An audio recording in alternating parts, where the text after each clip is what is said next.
ايه رأيكم في طبق الكشري الحلو الجميل ده؟ هيعجبكم بجد. لو دخلتوا على الفيديو وشفتوا تكاته هيعجبكم خالص. انا عامله عيش التوست حطاه فيه عيش طابونه يعني، بس انا منشفاه جميل خالص. لازم تحمص العيش وتحطيه يبقى وجبه جميله خالص وهتعجبكم. ويلا بينا يا جماعة نشوف الكشري الحلو الجميل ده عملناه ازاي. خليكم معايا.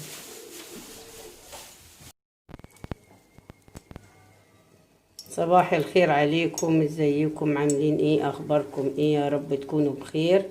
انا النهاردة راح نعمل لكم كشري، احلى كشري هتشوفوه في مطبخ ماما. خليكم معايا. احنا حطينا الزيت على النار دلوقتي هنحط البصل. هنحمر البصل اول حاجة علشان ناخد الزيت.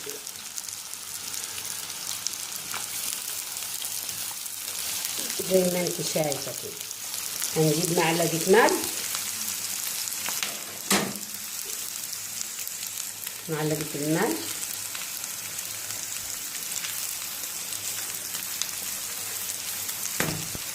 وبعد ما يستويوا نشوف هنعمل ايه تاني. احنا حاطين على النار الحمص، نعمل الحمص وعملنا ونعمل العدس، سلقنا الحمص والعدس. احنا بعد ما دينا شغالين في البصل هنروح نعمل الصلصة. حطينا الزيت على النار زي ما انت شايفي. هنحط الثوم،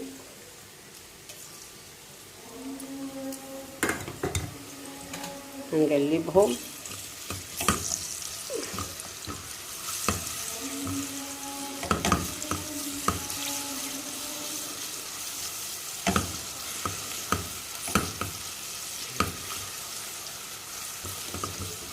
وخدنا من الثوم شوية هنعمل منهم الدقة.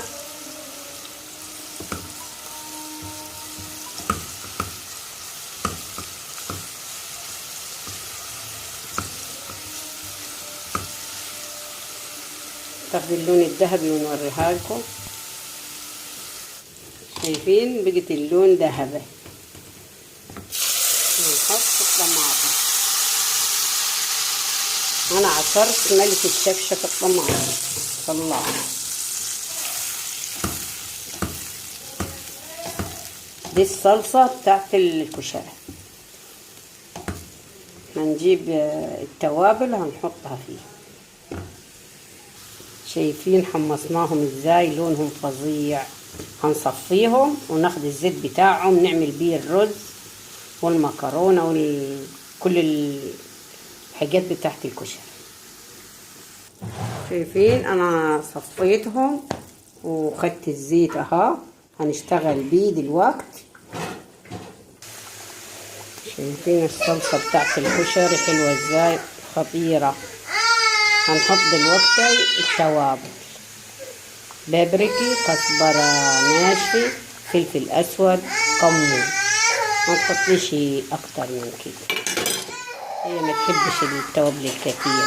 من كل نوع نص معلقة نص معلقة.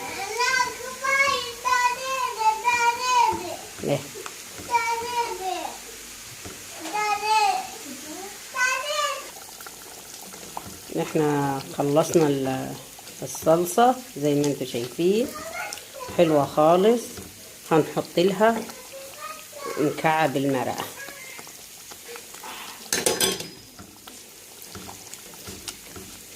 هنطفي عليها بقى كده، نذوب المكعب المرقة ونطفي عليه.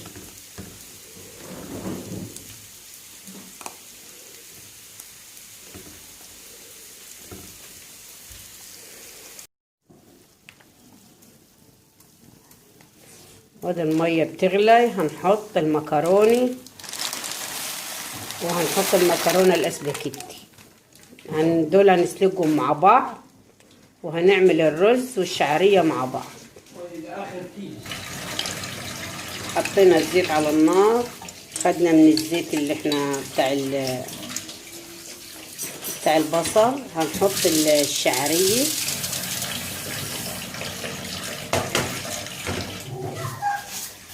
زي ما انت شايفة كده اهو. هنحمر الشعرية ونحط بعد كده الرز عليه.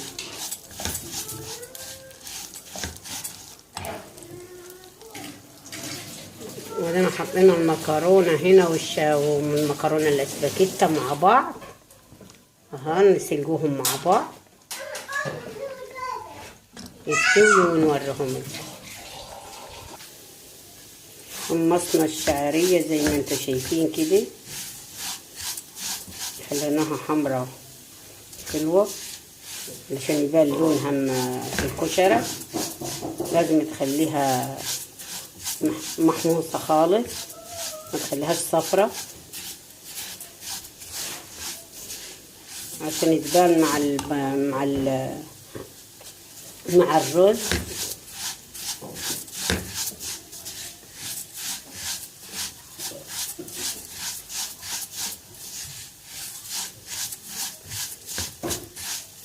شايف اللون؟ عشان لما بنحط الرز عليه اللون بيفتح ونسويه، يعني لازم تخليه مغمق شوي.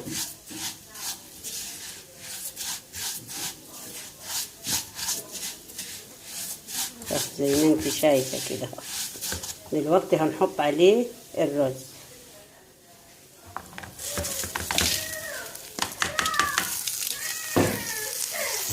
ونقعد نقلب فيهم لغاية الرز ما يبقى خليناهم لغاية الرز ما يسخن جامد مع الشعرية عشان يتفلفلوا ويبقوا شكلهم حلو جميل زي ما انت شايفة كده. دلوقتي هنحط المية السخنة عليه.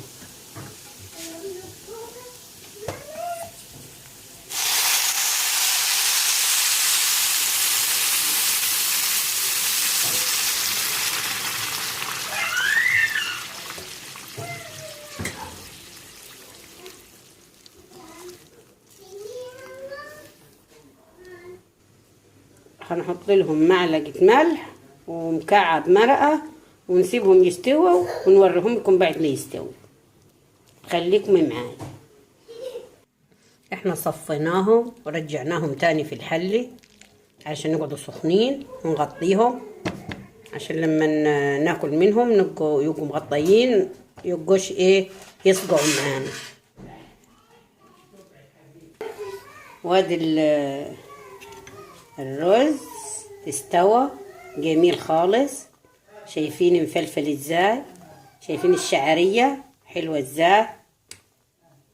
طعمهم خطير، حلوين يتاكلوا كده من غير كشري، طعمهم فظيع.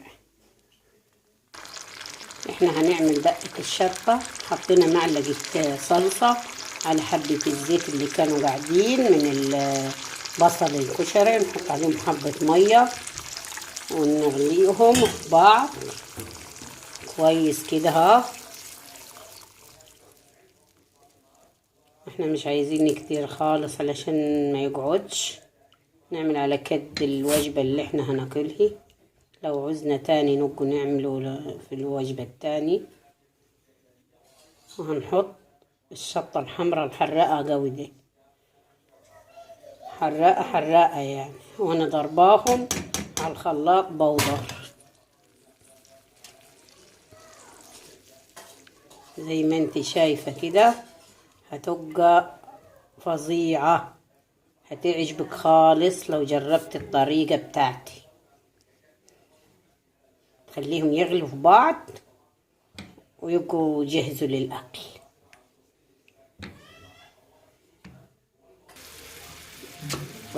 خليناهم يندمجوا مع بعض كده، وهذا القوام بتاعهم. يعني تاخدي معلقة واحدة هيبقوا حرقين خالص.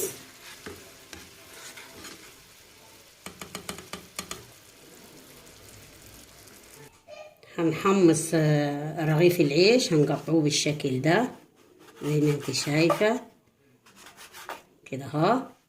هنعملوه مكعبات وهنحمصوه ونحطوه مع الكشري علشان يدينا الوجبة الكاملة، ما تبقاش كلتي رز بس، تبقي اكلتي معاه العيش المحمص الحلو الجميل ده زي ما انت شايفة بهذا الوضع كده ها. نقطع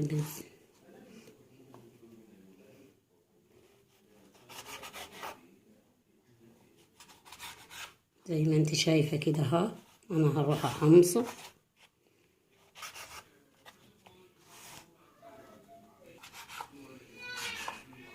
احنا قطعناهم بالشكل ده ها زي ما انت شايفة. هنروح نحمصهم ونرجع لكم. شايفين انا محمص العيش، انا حاطه دهنة زيت خفيفة مش كتيري، يا دوب شوية عشان ما يبقاش ريحة الزيت فيه كتير ولا يسف مننا زيت. نحمصهم وهنرجع لكم. ولو عاوزة تحطيهم في فرن البوتاجاز تحطيهم عادي، بس انا عايزاهم على السريع نحطهم على العيد. وهذا هم خدوا اللون الذهبي الحلو الجميل ده زي ما انت شايفة كده. دلوقتي هنوريكم في طبق التقديم. عملنا جهزنا كل شيء، عملنا العدس وعملنا الحمص وعملنا الرز والشعرية وعملنا المكرونة وعملنا الصلصة وعملنا كل شيء. دلوقتي هنوريكم في طبق التقديم. وادي طبق الكشري الحلو الجميل، خطير، هيعجبك لو جربت طريقتي مش هتندمي خالص. عاملينه بكل تكاته، تدخل على الفيديو وتشوفي كل التكات اللي انا عاملاها. ويا ريت اللي يعجبه الفيديو ما ينسناش يا جماعة باللايك والشير والاشتراك، ونتقابل مع بعض في فيديو جديد ان شاء الله.